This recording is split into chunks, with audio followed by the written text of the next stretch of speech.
Hello, everybody. Welcome back. Today we are going to be talking over Rise of the Empire, and I'm joined by Clada, the um, territory battle officer for Yavin 4, and we will get into this right after the intro.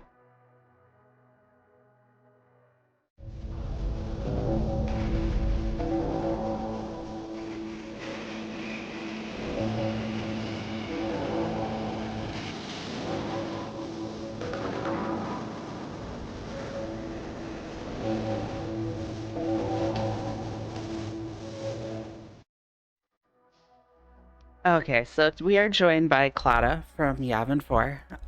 Welcome, Clada. It's great to have you here today. Hi, everybody. Glad to be here. So what we're gonna do is we wanted to set up kind of an instructional video for our guild, and we figured that the information could be useful pretty much anywhere to anybody really. And so I figured the best person that would know would be our territory battle officer. He's was part of the Sigma Alliance for a while. He got a lot of training over there too. So there's a lot of experience here, and so what's the big things you look for here, Claudia? So, I think the first thing that everybody needs to know is going into it, there are plenty of resources that exist online that you can use to gain more knowledge. It's not 100% on your guild leadership. You, as a player, have some responsibility to understand how it works. And that's, for me, kind of the purpose of this video, is trying to, disseminate more of that knowledge. It's not exactly a well-guarded secret how it works, and your guild will perform better if you understand more about it. I'd say the first thing really to get into is understanding how you as a player can benefit the guild as a whole, because it seems to me, whether it's a common misconception or not, sometimes players behave as if their personal score on the leaderboard makes a difference, and the reality is it doesn't. This is a guild-based event, and whether you come in first or you come in 50th, you're getting the same rewards. So your desire to complete every mission that you can complete has to take a back seat to what your TV commanders are telling you, because I promise we put a lot of time and effort and energy into trying to get those stars and get those rewards for everyone. Exactly. So basically, if anybody's sitting there complaining about sticking a tune in for operations instead of a combat mission or special mission or just in general, it's basically a we're all getting the sim rewards, guild first, your account and special missions and everything come after. And that sort of leads me right into my first point. If you'll pull up the wiki, we can illustrate exactly why this is. So, at this page, everyone should go ahead and pull it up. I'm sure Ali will post the link for it at some point, but this is sort of your Bible for how Rote actually operates. And if you'll scroll down a little bit, it will show us right there, you're looking at how many points Let it me takes to 1, 2, and 3 star all of the different planets throughout the entire rote phases. So, based on your guild GP, you can start to figure out an idea of what you're actually capable of just by doing the math and figuring out we have this much GP, this is what we can get if we don't complete any ops. The point that I'm going to try to drive home today is how vitally important ops are compared to every other phase. right. So essentially, your guild GP is your base GP, and then you add on to that with operations and other the missions and all that other good stuff. So that's your base is your guild GP, and then all the extra stuff. Um, so for operations, go ahead. So the thing that it took me a minute to wrap my head around it. If you scroll a little farther down the page, it will show you, and we'll just use it as our base example. There she is. All right, so just looking at the very first planet we see, that Mustafar planet, and I can't see the numbers, but if you look at them, you can see you need 50 out of 50 guild members getting a 2 out of 2 wave across the board to equal the same amount of bonus points that you're getting by completing the ops. So another way for me to put that is it's not physically possible for you to do enough missions to generate as many points as just getting the ops done.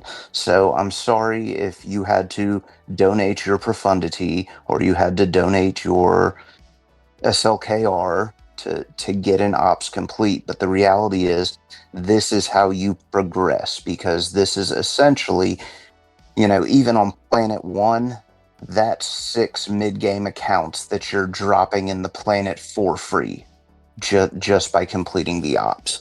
These are non-negotiables. And I also have a video for day one Rise of the Empire battles. Feel free to check that out. It just gives a couple squads that you could use and the easiest way to do it. Also, something I want to add to that with operations is not only does it give you the points, but it actually makes combat missions easier. By completing all 3 phases of it, you get easier skills that you could use, and it does special things to to the combat missions. So completing those and getting those done is crucial to help the guild actually complete this. That's a good point. If you'll bring up the other web page real quick, we can show them on there. So just click on, bottom left We'll planet, pick a planet, go doesn't matter. Mustafar. We are just talking about Mustafar. That'll work. So if you click on the ops designation there, yep. So this shows me, and if you don't have this page pulled up, I highly recommend it, but this shows everything that's needed, and it also shows you which territories are affected by the bonuses you gain from completing that op. I don't remember whether it actually tells you what the 3 tiers of the bonuses are on that page or not. Try scrolling down a little bit and see. That doesn't scroll. Yeah, Um, okay. So they're not listed on there, but they are listed on that little information bubble that pops up when you're actually progressing through rote. So by completing the ops, you get whatever the indicated bonuses are, and then that little graphic at the bottom is showing you here are the 2 territories that these bonuses affect. So that's why we, as TB commanders, say we want you to place ops first and get them done before you go on to missions, is because we want to increase your success rate by having those bonuses active. and also, I would like to point out that yes, as I said a second ago, um, that yes, it does make combat missions and everything easier here, but it also affects the next zones. As you can see up here, it says phase 1. The ability affects the following territories: phase 1, Darkside Mustafar, this one, and then phase 2, Geonosis. So this makes this easier and the next phase. Yeah, so like the best examples I can give are basically where my guild's at right now. So we have enough GP, we have enough participation that we're knocking out all of the R5 planets on day 1.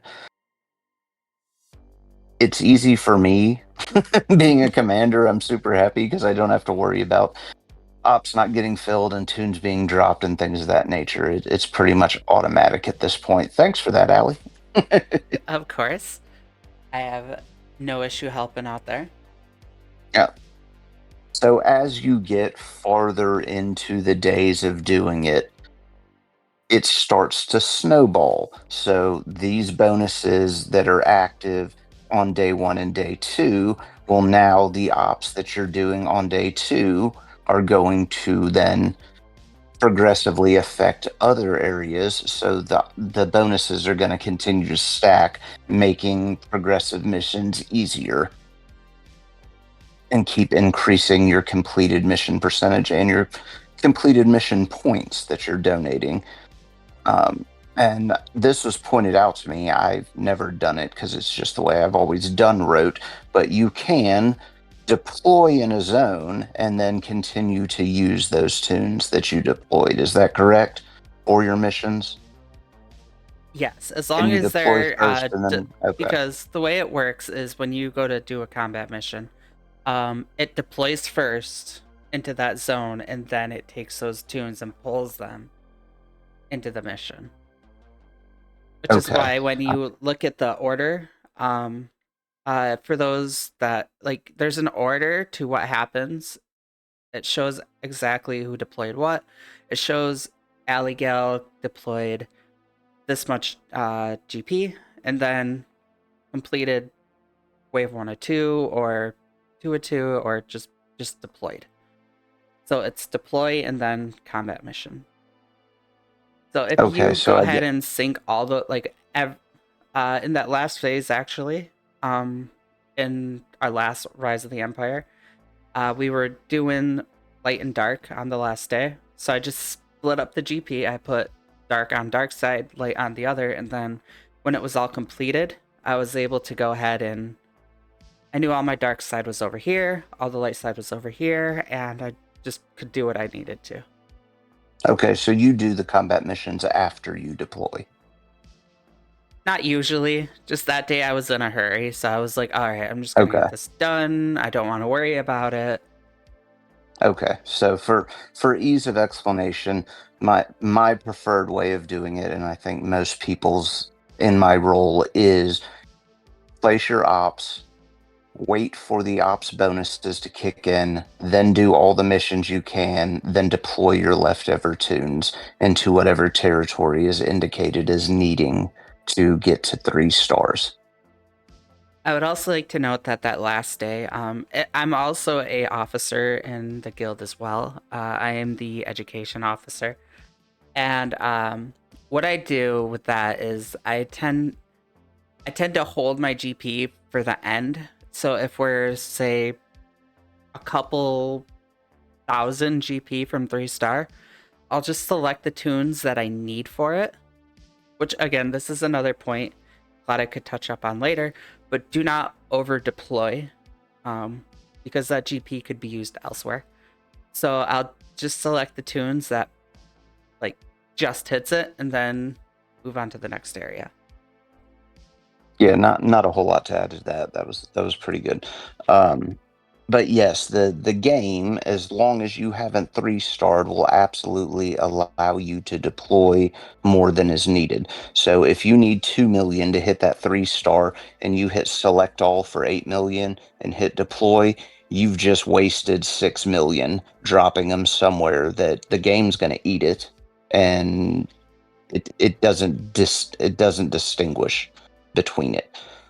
So be aware of that if you're the last person. I will say that generally your officers should be the only people holding till end of phase, because they're usually pretty good about communicating with each other and ensuring that okay, we don't have enough officer GP left to hit goals, so where are we going to focus? What are we going to prioritize?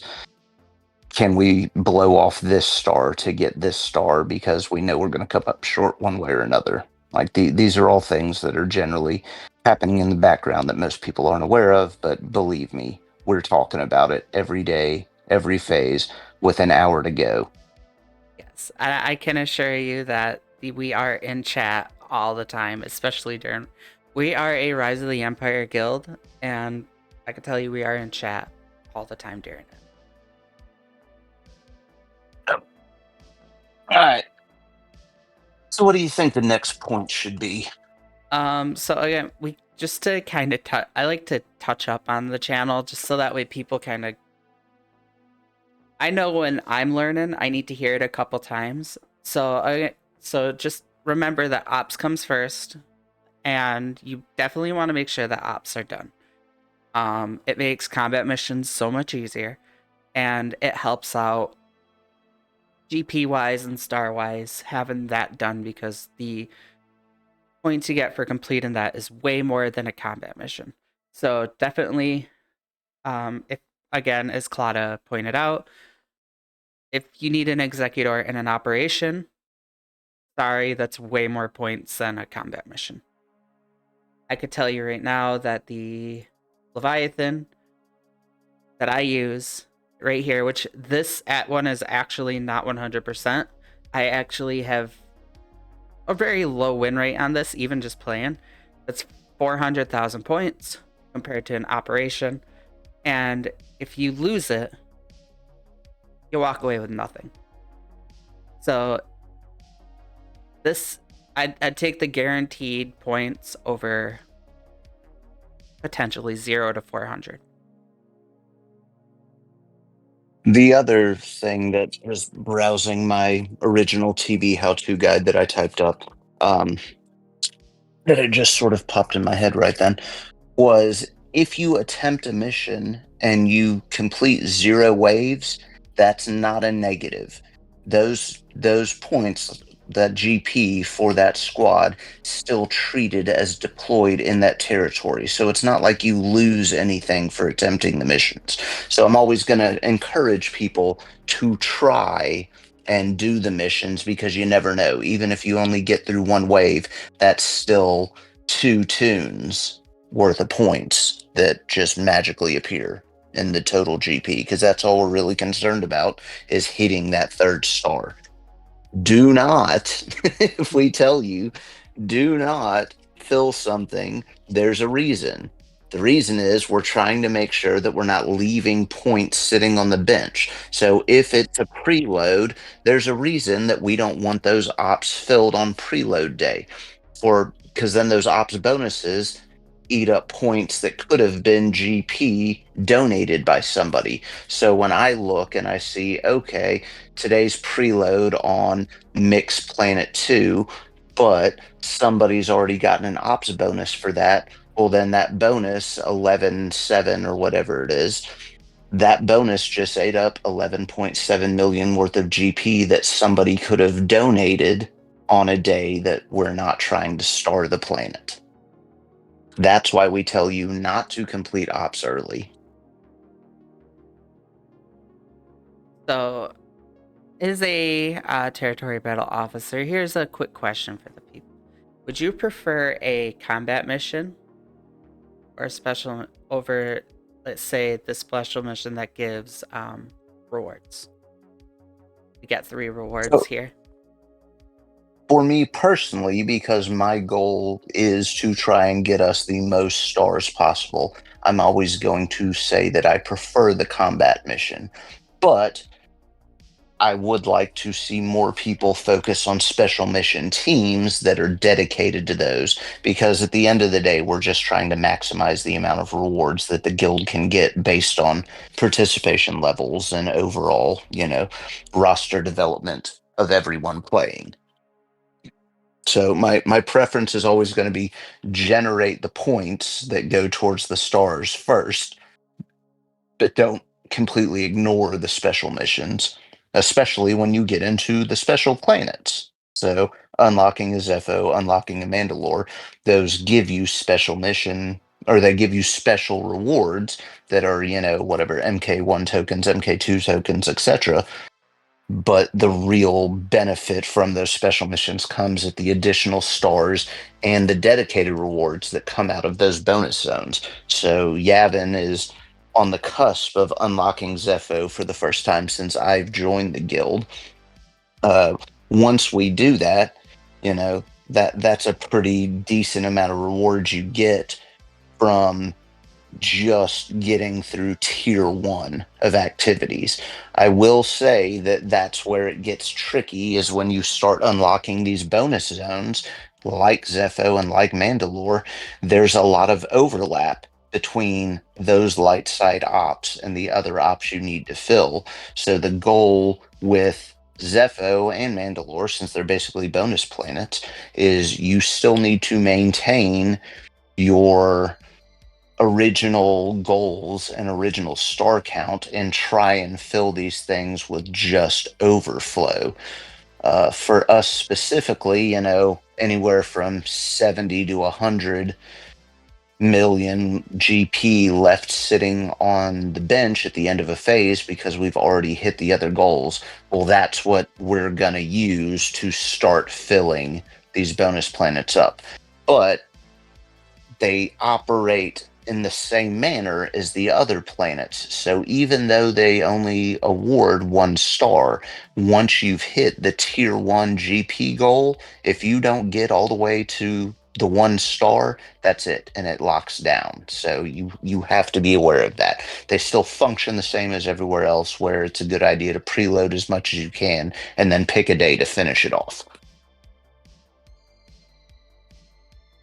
Do you want to explain to him exactly how preloading works? Certainly.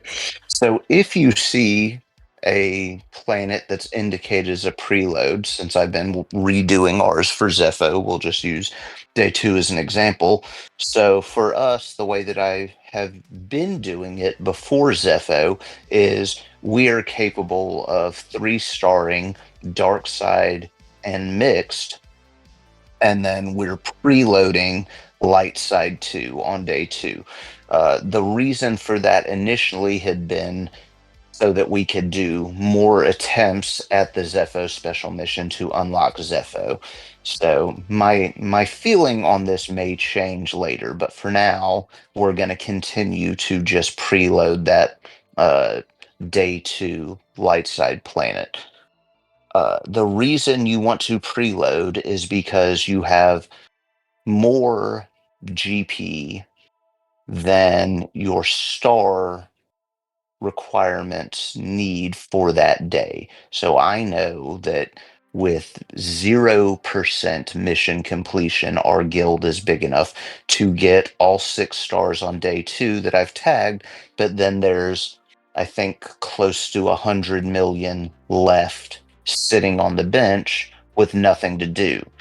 So rather than letting those points go to waste, you're prepping another zone to be 3 starred later. So you're getting as close to the 1st star as you possibly can without getting any bonus points and without getting that 1st star.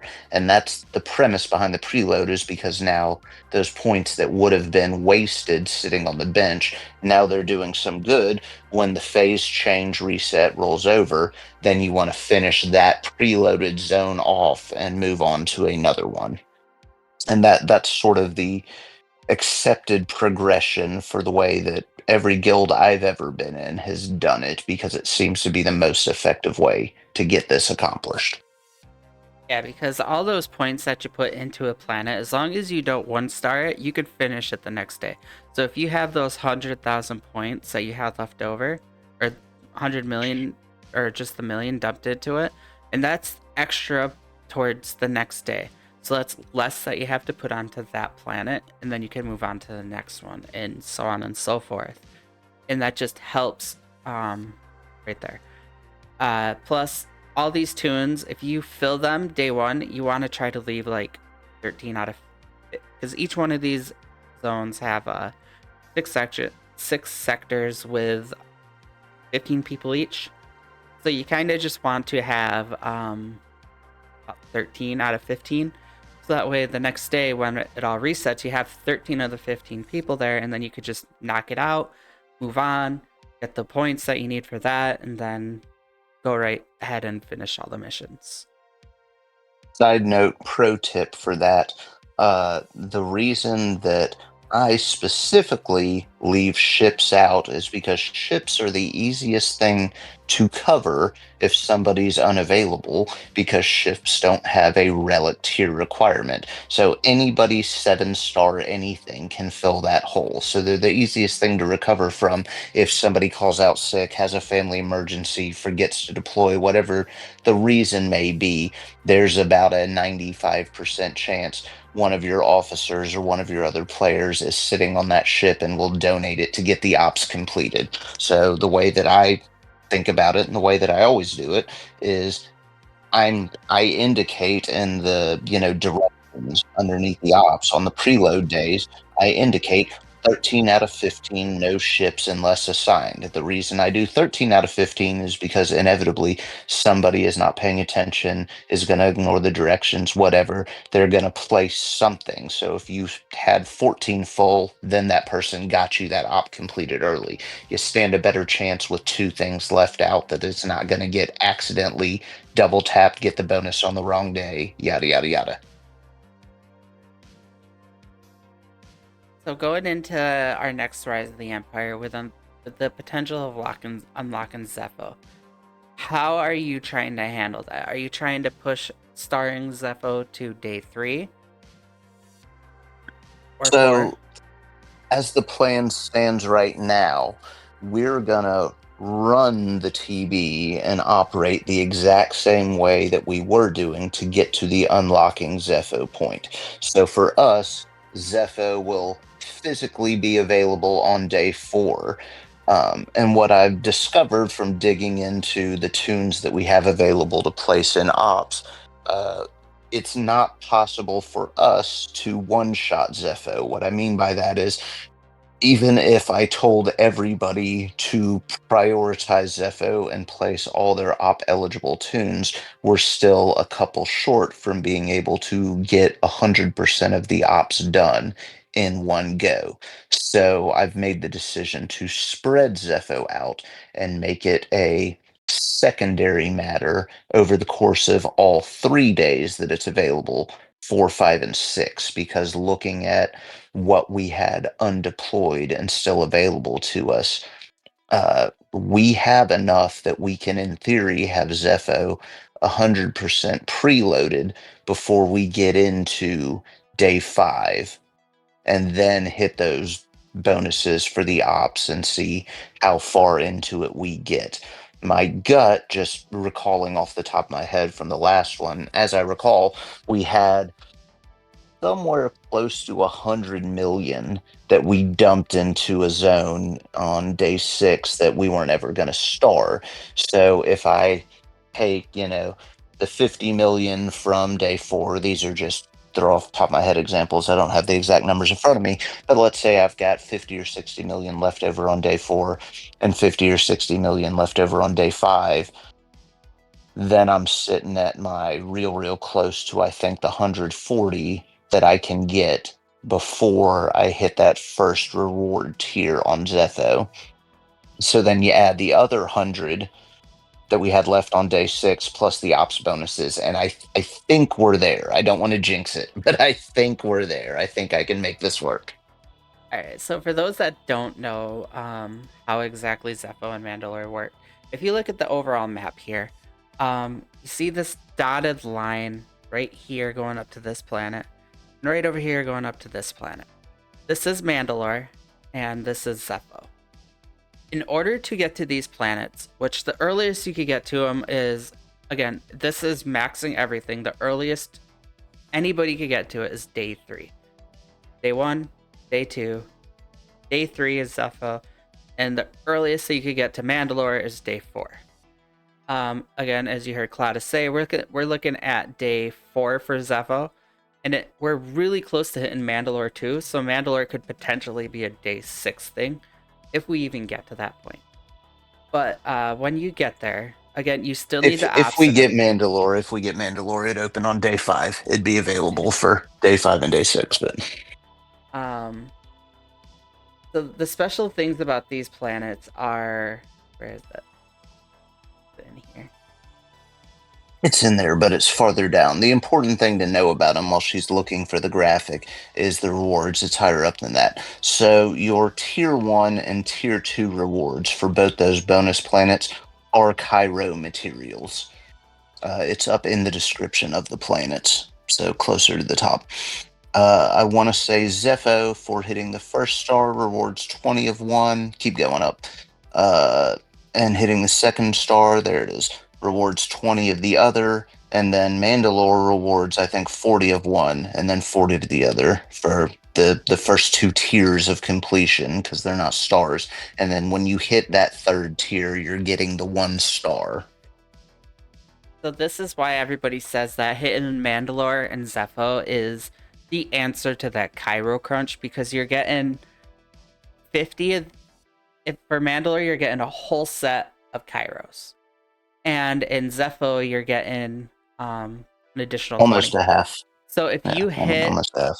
both of these, you're getting 70 Kairos for Rise of the Empire, which you do twice a month. So you're looking at about 140. It's almost 3 full Kairos over the course of the Yes. month. And then you're so close to that second one that the next one you do is just going to keep rolling, and it's just going to be a giant snowball because it's 140. So you're only 10 away from that next piece. And then obviously the next one's going to, with that 140, is just snowballing it to be more. And I don't know about you guys, but I'm in a severe Cairo crunch right now trying to get the new tunes up to where they're viable to use for anything. So Same. So this is the answer for all you smaller guilds. If you just want to go for Mandalore and Zepho, and if you just focus on these planets and get to here, this will solve a lot of Cairo issues for you guys. and if you have people resistant to getting the Zepho unlock requirements, the Seer unaligned force user team is excellent as a counter in GAC, and the Jedi Knight Cal Kestis is the missing piece to your Jedi Master Luke Skywalker squad, I promise. I didn't And believe it, and then I did it, and it totally fixed my Jedi Master Luke squad. yes, so Jedi Knight Cal Kestis will eventually go into that. Baby Cal goes into your Ufu team along with Seer. And if you have Star Killer, that just makes it even more over the top. That's a great. I use it to counter Rey on my Kyber account, so that is a big counter to have. And then of course the Mandalorians are, as everybody knows, that's a Lord Vader counter. The Bo-Katan counters a lot of stuff. So having these two, one, they're useful squads. Two, it helps your Kairos, and three, you're getting all these You're getting all these rewards, and plus an extra star. But again, the other thing to remember about these zones is, in order to unlock them, you need to do these special missions here. Again, you see this dotted line here on these two planets. It's because over here you have a special mission that requires either Cal. Jedi Knight Cal Kestis is a little bit easier, but it could be either Cal and Seer. So you need to, what, 30 of these? 25? You need 30 to unlock Zepho and 25 to unlock Mandalore. So you need 35 people in your guild to complete this one in order to get the Zepho. So this is why it's kind of like we've kind of weeded out the inactive people and brought in people who are ready for this, just so we could try to hit this, because it's been our goal for the guild for a while since I joined Yavin. The That last was go round was a little fluky. We had, I think, 35 people attempt, but only 25 complete. There was some bad RNG stuff like that. So if you can get everybody to buy in, it just guarantees that you're going to unlock and everybody's getting those extra Kairos. For where we're at, I think we've only got maybe 3 or 4 members that aren't still feeling the Cairo crunch. So for 45 people, we really could use these materials. and I think that's where a lot of people are. Even again, my account is endgame. My big account, it's a Kyber 2 account. It has a lot of stuff, and it's still, even with the newer stuff, I could use the Kairos. Yeah, as long as they're going to keep up this trend of dropping new characters and new squads at a rate of a squad a quarter, two squads a quarter, you're never not going to need these materials. They've made that clear with their path forward or whatever that thing was called. So if you think about it like this, is he just made a great point. With the you get about what, two characters a month, two marquees. It's every 2 weeks. They drop a new Something like that. character. That's how many Kairos? That's a lot of Cairo, and you're getting 140 per month through this, and that's just that. That's not even counting what you spend your get threes, your get twos on, which I spend them right on Cairo anyway. So you're actually getting more out of it by doing it.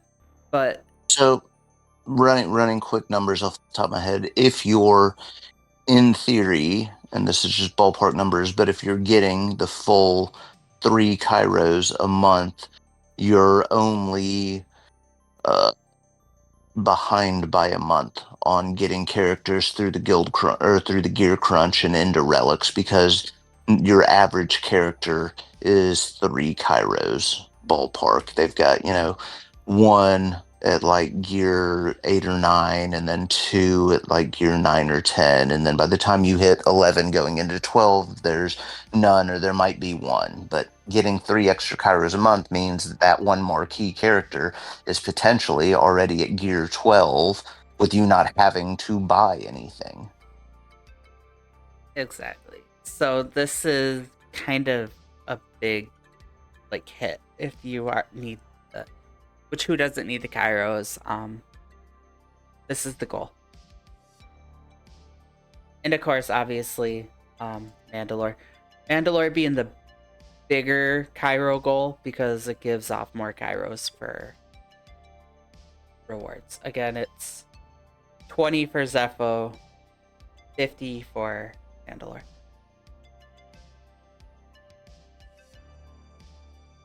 What other questions do you have for me? So let's see. We talked about raw GP, um, operations, reloading,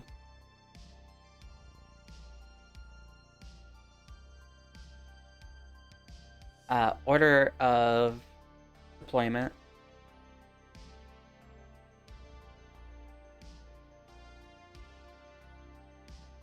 and special planets.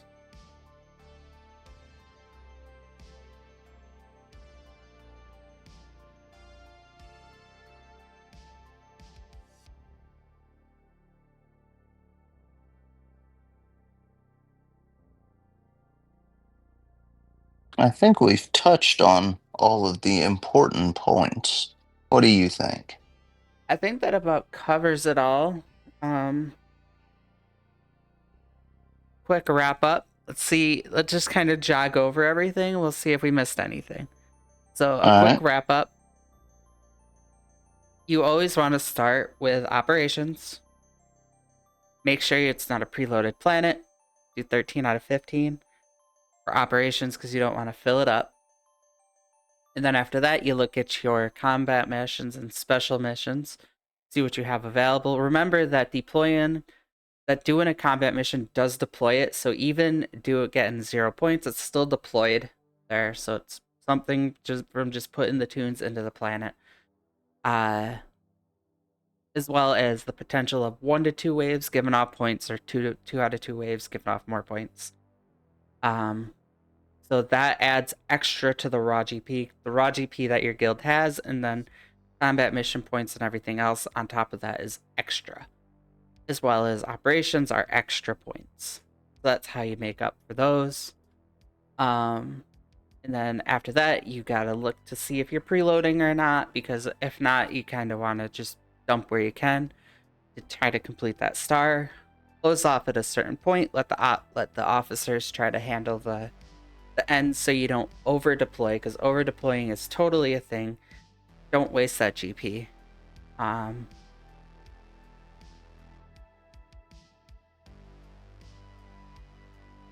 Went into Zepho and Mandalore, and how it's only 1 star, but it gives you Kairos as rewards for the first 2 crates.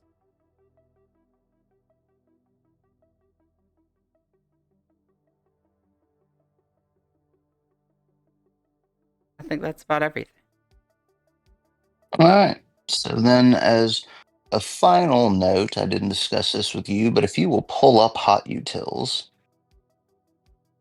I'm not sure how many standard players know that Hotbot has its own website. Hot Utils is what we're using to create these plans. So if you think we're just picking on you because we don't like you and we're using you as the scapegoat and you have to deploy all your GLs forever, I promise we're not. If you go into TB and go into planning and in rote, and you will see I've got a couple jillion different maps where I've played and configured and ran numbers and tried to come up with every possible thing that I can think of to try and squeeze every last star that's humanly possible out of the guild. And the very bottom row is what I'm working on right now, the Zepho plan named Zepho. So we're not singling anybody out. And Uh, right behind me is day one. yeah. So the the general rule of thumb for planning, for me at least, which has been very successful, is the points generated by missions and special missions and things of that nature are the icing on the cake. But you bake the cake with your guild GP and with your completed ops bonuses because those are things you can count on for close to 100% of the time. Whereas your RNG, your bad turn meter, your attack not landing and getting dodged. Those are things that are out of our control. But if you plan around your GP and your ops, you're probably going to hit your star goals every time. So something our guild does. I can't speak for every guild because I know not every guild does this. But what our guild does is we Clada actually puts a poll out every couple Rise of the Empires and asks everybody, would you rather do combat missions and special missions or would you rather do operations?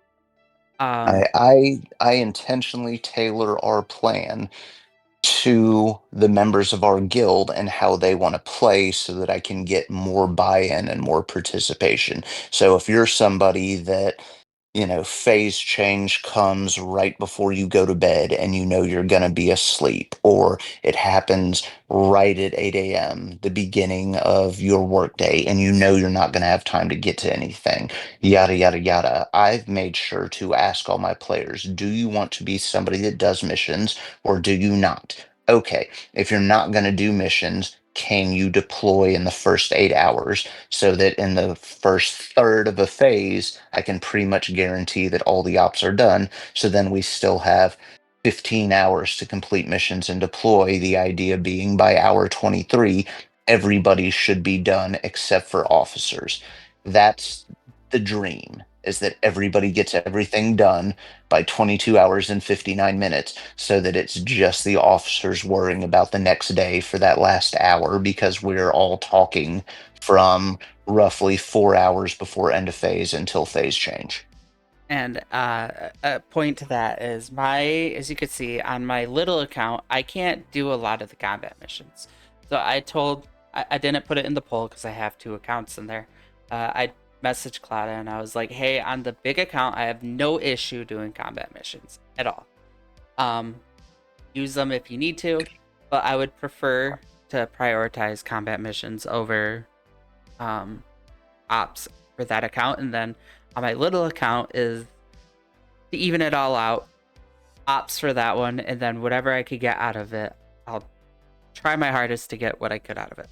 So, like here, you got my Grievous, you got a bunch of other stuff in here for my little account. My big account doesn't really have much, but I save that in case I have to dump something somewhere. Um, I think our guild makeup is probably pretty similar to most mid bordering on endgame guilds. I mean, we're over 550 million now, slowly but surely heading towards 600. Um, but we've got, 7 people that they just don't have time or don't enjoy doing the missions, don't want to do the missions. They've committed to, Mhm. we're going to hop on sometime in the first 8 hours and we're going to plop every single tune we can plop. And then you guys can fill in the gaps around us. So that's what you're looking at is my plans, where it's a little extra work for me, but it's getting the results we wanted because I took over and we're 5 stars up in less than 90 days since I started doing it. So just by taking the extra steps for me and going, okay, on every phase, I'm dumping these 7 people every single tune they've got before I move on. Then I do a wave 2 of populating the charts. And this is how you figure out who's deploying what. And that wave 2 are the people that said they can deploy in the first 8 hours, or excuse me, they can platoon in the first 8 hours, but they also want to do missions. I've got, let's say 20 something ish of those. So I've eaten over half the guild before I've even finished doing my ops. Then I've got another, let's say, 8 to 10 that we can't platoon in the first 8 hours, and then you've got another 8 to 10 that aren't on Discord, you can't get a hold of, but you can't boot them because they're still participating. So just knowing that those people might have a 1 off or a 2 off, but I give them the minimums, and so then they can go and they can check their ops and they go, okay, I only need to plop this one tune and I'm good to go. And that that's a good point. Make sure you're on Discord. It's so much easier. I understand that those 6 days could be a lot of pings. Um, quite a I try bit. real hard not to. We try not to do it, and I get it. I being a content creator, I get so many pings and so many servers. I think I'm in like 15 servers of just other content creators, so I could stay talking to everybody. And there's a lot of pings, so I totally get it. I don't like it myself, but it's what I chose to do, and it helps further the guild because we're in this place to break through as a guild and just go really far in the game, and that's pretty amazing to be a part of. So make sure you have Discord. Make sure you have access to it. Talk to your guild. Again, even if you're going out of town, just it's completely okay. Everybody has a life. Again, content creator. I'm also a mother and a teacher. I have a Girl Scout leader. I have a huge life outside of game, and even I go away on camping trips for Girl Scouts. Just let everybody know. Hey, and if you like Allie's channel, she'll hook you up with some Thin Mints, we promise. You'll have to pay for them, but I promise I will. I got you. If you're in the U.S., we don't ship outside. So yeah, just to sum it up, the point that I need to drive home is ops first, mission second, deploy third, in that order, every phase, no matter what, every time. Oh, I forgot. I gotta get my sponsor in here. Let me just flash this. Yummy. Flash that. That's the You gotta do Pepsi and pizza like they're doing the commercials for now. and also if the other side would like to sponsor, get your special Star Wars cans. Ah, they're sponsoring the dark side, and you're the Rebel Alliance. This one is. I'm looking for Leia. I can't find her can. But yeah, so this is the planning stage. As you can see, we could assign tunes. So Clada does try to help everybody out and work with everybody on that. And then you have your command side. And Clada does a lot of work, thankfully. Isn't something I push commands if I need to.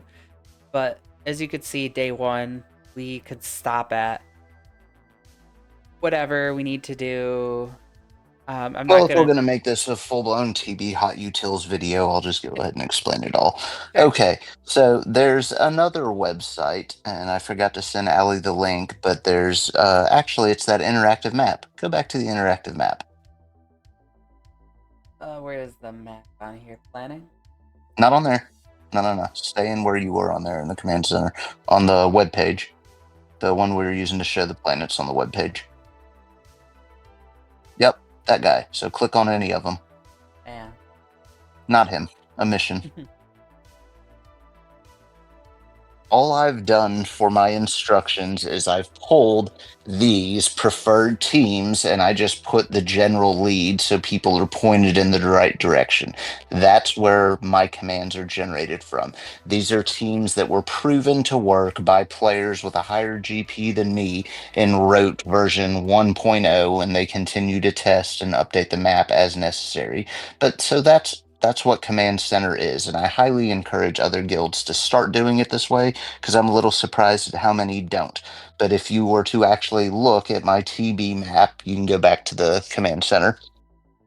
This is what populates in game underneath everything. So instead of me having to manually go in and type these squad recommendations to complete the missions or what's necessary or do the goals every time, what the command center did is it allowed me to basically pump my directions into a template that exists, and then I just push the instructions every phase until the plan changes. So there'll be some tweaking for me coming up next week, but for now, I was able to pump them all in and just hit my directions from command center pretty much uninterrupted for almost 3 months now because my plan was pretty solid. So it just saves a lot of grunt work. That's a pretty good plan. I think so. And then the other thing that we fiddle with is the manage tab.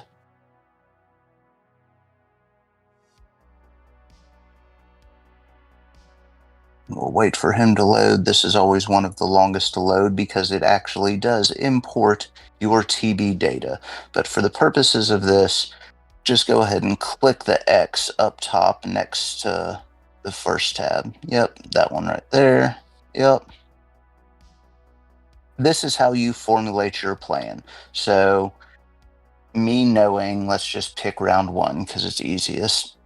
I know that we can fill all of these ops. So I get the 6 out of 6 ops bonus on all 3 planets. And then I just click a bar and see when it's going to tell me, you've run out of GP and you can't complete. So if you This should really be a separate video, but officer training video that I'll make at another point in time, but we'll just briefly touch on it. So showing this is that how, yeah. So if you filled all the 6 of 6, click that last bar. It won't do it on today because we can definitely do it. But over there, see the blue highlight in the prediction summary? What's that bottom prediction summary say? You will not hit star goals based on prediction. so Right. deployment needed is 554,999,999. So this is telling us that with zero, because this is your missions, with 0 combat missions, or you could estimate how many players could do it, a maximum of 3,400 per player, or 3,400,000 per player. Max guild of 170 extra million. So if we were to change this to say 20, still will not reach star goals. 40. Oh, we're still at 72%. Yeah, I don't think you've refreshed in a while, so because we're way over 432 now, looking Yeah. at the total GP deployment. So total GP required is 7 million. Oh yeah, total guild GP 432 million, which Yeah, we're at we're five breaking something. 600, close to that. GP from platoon, so it's telling you that with all that done, you'll get 180 millions from platooning. Uh, this is taken into account that everybody got it, so you're getting the max 85 million is the result from all this, and then required mission So GP. So this is how it the all breaks down and adds up. the easiest way for me and anyone else in my position to think about it is this is why I say you just plan on ops bonuses and deployable GP because you can't count on the missions. So as long as I can fill my ops bonuses and click the bars to see whenever a bar comes up short and says you won't be able to complete without X amount of mission, then I look and I go, okay, well, if I only need, let's say 5% of missions, okay, for us, that's not such a stretch on, day 1 through 5. I can probably bank on us getting a 5% mission completion rate, and I can bank on that star and move on with this plan. If it's something where I need like 100 million, then maybe I'm thinking twice and I'm reworking the plan. Yeah, so our plan right now isn't based off combat missions. Our whole plan for every star we get is based off this, the raw data, so that way this doesn't make us lose any stars.